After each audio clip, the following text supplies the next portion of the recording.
Hey, ladies. Thanks for popping in. It's nice to get to see everybody. I guess I'm really glad to see Amber and Jill now that you have power. Mm. So we wanted to talk about emergencies and how we handle emergencies because over here on the western side of the state, we had a little bit of a storm last week and knocked out power to over 300,000 people is the number that I heard. And I know, Amber, your power came on fairly soon. I mean, to me, though, fairly soon is like 5 minutes. But Bill, you were without power for a little while, weren't you? Yeah, so what the storm was Tuesday? Was it Tuesday night? And then our power went out then, and then we got power back. Like power came back, I think like Thursday morning for a little bit. We were like, yeah, went back out until Sunday. And then the Wow. worst part was we had a really bad hailstorm last night, and we were at a baseball game and got caught in the hailstorm. And by the time we got home, our power was out again. And about 2 o'clock this morning, it came back. So I cried.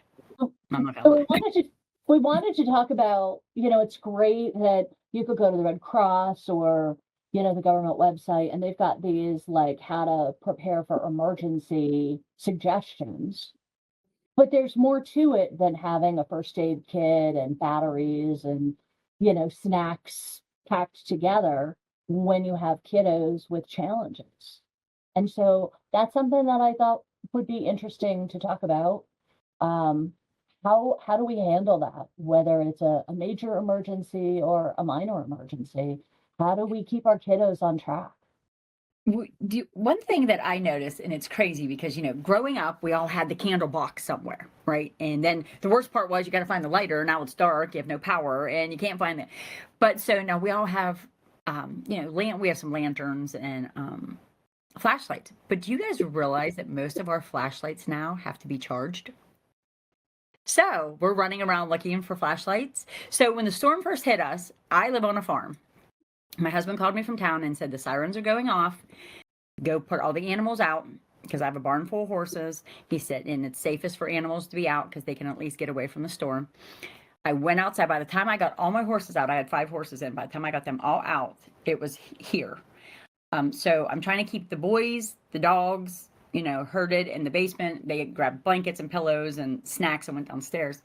So as the night went on, we had no flashlights because we're not prepared because everything needed charge. So even though I have a whole cute little battery pack full of batteries, we were kind of out of luck. And everything needed charged with a charger. And I never even thought that. You think that's a great thing until you realize when you don't have power, the batteries didn't work on them. So I did not have not one flashlight that went by batteries. And I have 2 little boys that I don't trust around candles. So we were kind of like in a bad way. And another thing was neither one of my vehicles charge when they're off. So we could even put things like my old Tahoe. I used to drive a Tahoe. It's like I could run out and charge it while my vehicle's parked in the driveway. I have a newer Suburban. It does not charge, and neither does my truck.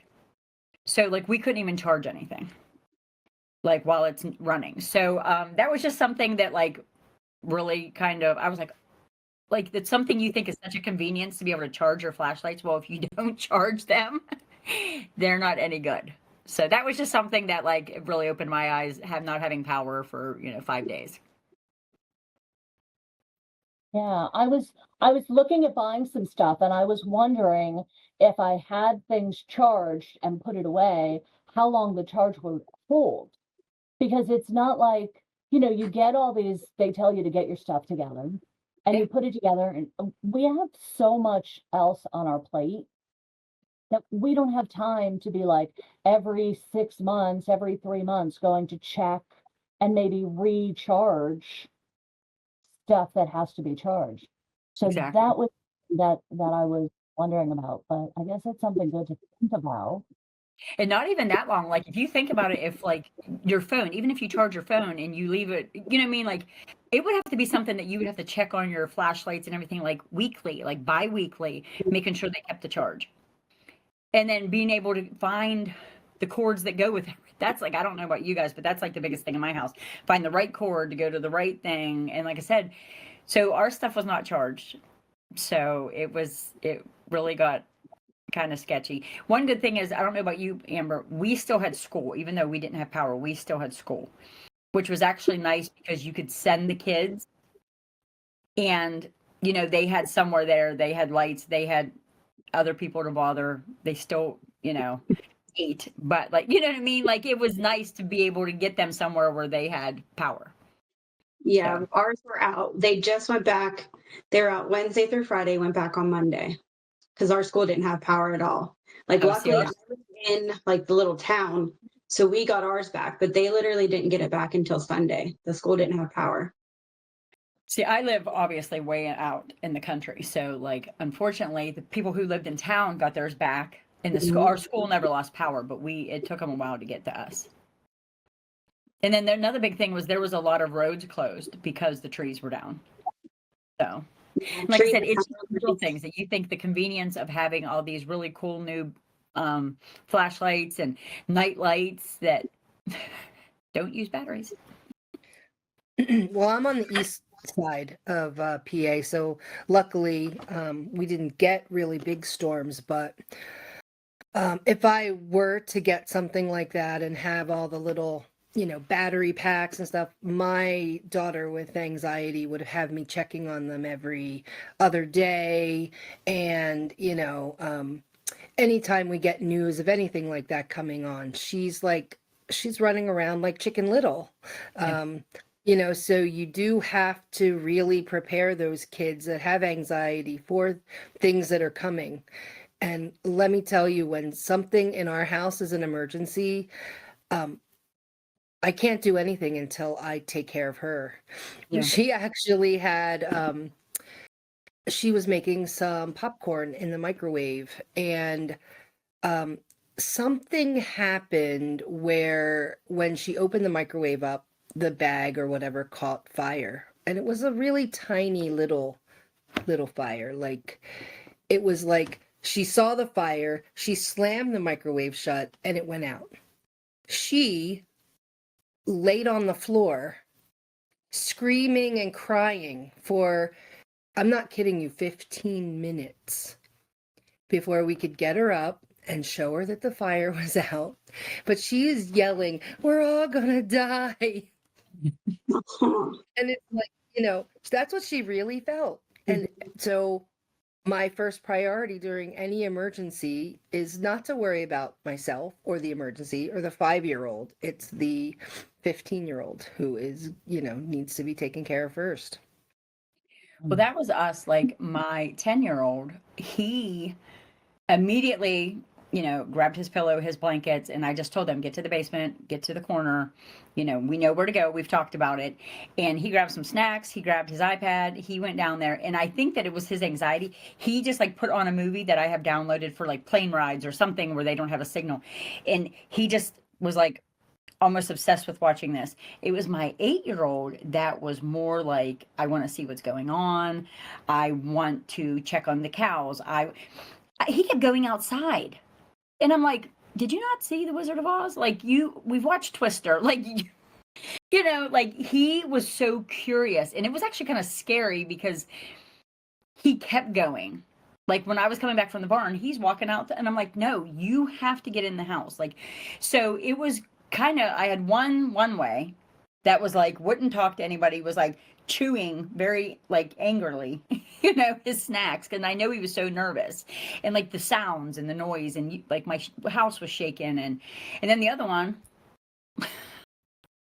it's just the 8-year-old. He was literally, he wanted to see what was going on. He wanted to check on everything. So it was a little nerve wracking with him because you had to keep that's what we call him, Slim Shady. Like you had to keep your eye on Slim Shady because you didn't know where he was going to end up, And I think either of those are both really dangerous situations. Yes. And Julia, in your case, like okay, if the house is on fire, laying on the ground is probably not the best Right. way of handling that. Like, get outside and have your meltdown. Right. Obviously, it's not like you can talk them into that because they're very much in their own, within themselves in that, anxious phase. And then, Jill, with your son, like, you've got to know because you've got one kid in one place and one kid who knows where they Yeah. might be. So both are really serious, serious situations that I don't think the people who come up with these ideas for emergency planning understand the challenges that happen with our kiddos. Mhm. Right. Because I bet you, Julia, your daughter's been through a million fire drills over her time in school, Right. and they talk about orderly, gather yourself up and exit the building. Right. Um, Yeah. and You just can't prepare her, even if you prepare, we talk about that stuff at home. We talk about, our escape routes and this and that, and don't grab anything, just go out the door. And it did not help. All that went out the window. It really did. Mhm. Yeah. And then I think if you in families who have children with autism, who are very rigid thinkers, who follow a routine, and it's 6 o'clock, it's time for dinner, and you're telling me to get into the basement, I can't do that because it's 6 o'clock and time for dinner. Or Right. no, I have to go to school because, it's time for school. So I think that at least for families to understand your child's emergency profile, how they behave, because what you may have to do in your family is like, Julia, you designate, like, I have to stay here and take care of my teenager, partner, other child. You guys partner up and go wherever it is, someplace safe. Right. So I think families, you need to understand at least as much as you can what your child's emergency profile would be, and maybe designate an adult to stay and handle them while hopefully someone else can make their way outside. Like, I at least need to know that you two are outside if the house catches fire while I deal with teenager, so that we Right. all don't, you know, we all don't Exactly. end up not being well. Amber, how did Right. your family fare? My older two were fine, but my 12-year-old had to sleep in bed, so it interrupted his sleep schedule. He was so scared of the tornado and everything. Which he's always been scared of storms. We did therapy, everything. He's been out of therapy for a while. So he was dealing with it okay until he had to like sit right next to me. He was right next to me the entire time. I had to be in bed. He was almost throwing up. Like he was so upset that his stomach, everything, and he wasn't crying. He was trying to hold it together. So we had our two neighbor friends, the girls here too, with us while their mom was at work. So you could tell he was trying to keep it together. But then at one point he's just like, "I need to sit right behind you. I need to be right next to you, like touching me." And so I was like, "Okay, it's okay." And then he was just like holding on to me in our bed, and it lasted. He finally slept in his bed on Saturday night. So I was like, then it stormed last night, and he actually stayed in his bed, even with the hail and everything. So, but we had games like they were at each other's throats after like 2 hours. And so then we're like, okay, let's play cards.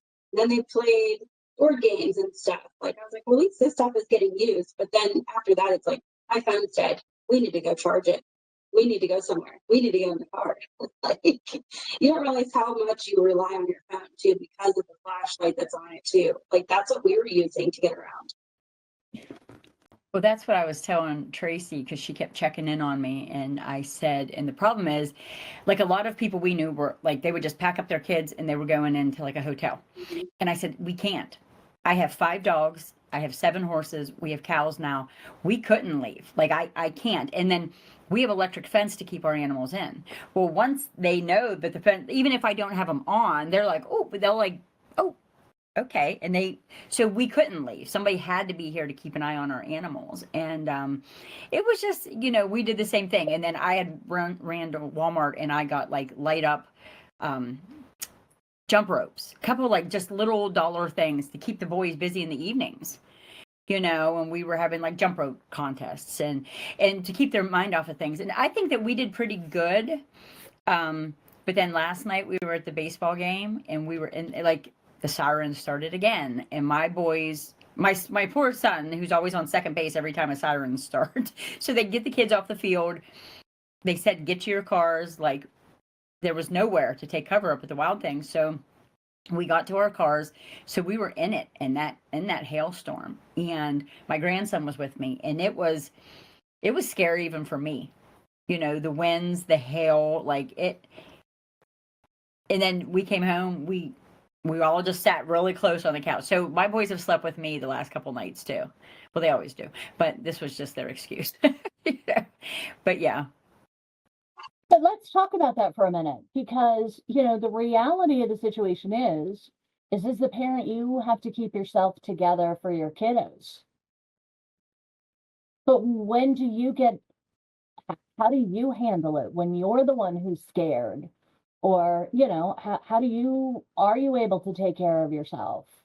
If, we have to, unfortunately, we're in a position where we're expected to just set our own feelings aside and deal with everyone else's meltdown.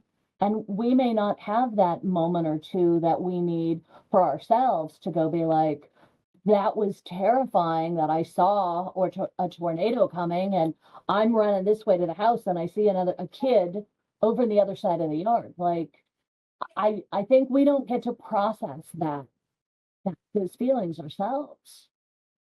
It wasn't until later that I processed it because I'm not going to lie. I kept going upstairs because I can look out my bedroom window and see the horses and the cows. And they were out there bracing themselves. But when I was standing close to the window, my windows were bouncing so hard that I was afraid they were going to explode. And I've never experienced that. I've never lived in been through a tornado. So I was scared. My husband wasn't home. He was in town at the baseball game. And then he kept trying to call me and he was texting me, I'm trying to get home. I'm like, don't, like, you cannot be out on the road during this. Like, we'll be fine. Like, and so then all I kept thinking about, my teenage son was at a baseball game with no shelter. My husband's trying to get home to me and I'm trying to keep Teague in the house. Right. Yeah. You just go in survival mode. You have to. You're just like, okay, get it all done. Once everything's calmed down and back to normal, I will then have my breakdown. Yes, when everybody's sleeping, I will go hide in the closet and have my breakdown. Right. I think it scared them even more because our cell data, like our cell phones aren't working at one point. I don't know if you had it, Jill, but it was like, I had to drive out of the town, so their phones weren't loading. So they couldn't get on any of their games, like nothing. So they're like, what else happened? Like, what else went down? So it's like leaving more to the imagination to go. And he was like flipping. Yeah, that was scary.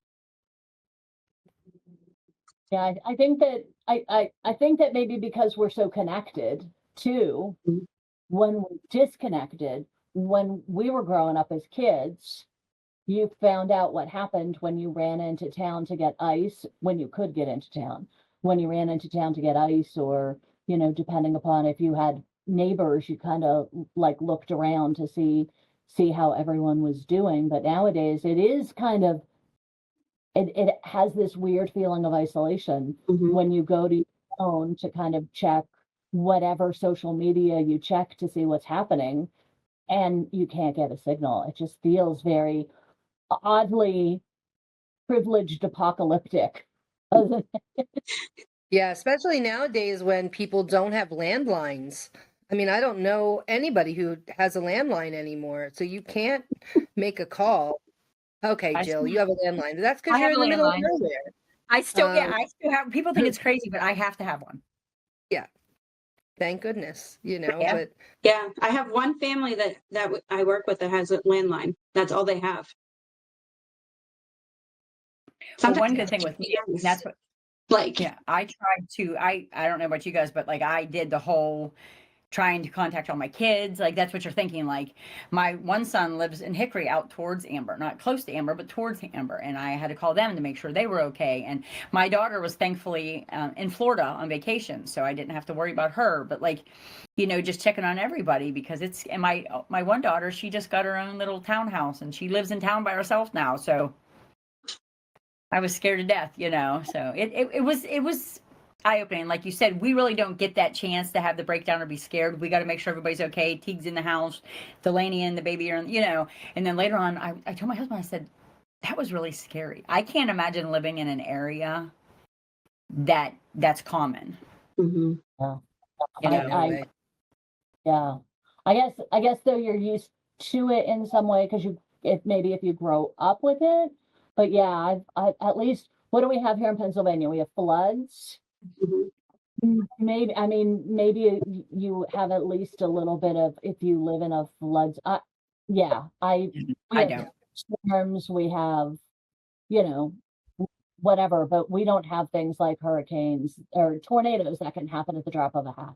We Yeah. don't necessarily have something like an earthquake that could happen at the drop of a hat. I guess I don't know that we have any really great answers for people, but I did want to talk about this because I do think that it's good to do as best you can, put yourself in that situation and think, what would I do? We did put together an emergency preparedness video. We have it in English and Spanish, and I'll link it at the bottom of our podcast or in our show notes. But I think for families, just some things to think about is do your best to kind of think through as best you can, how would you handle things? And maybe just by us sharing what happened, bad weather event, microscopic fire kind of thing. Just kind of think through, how would you handle things?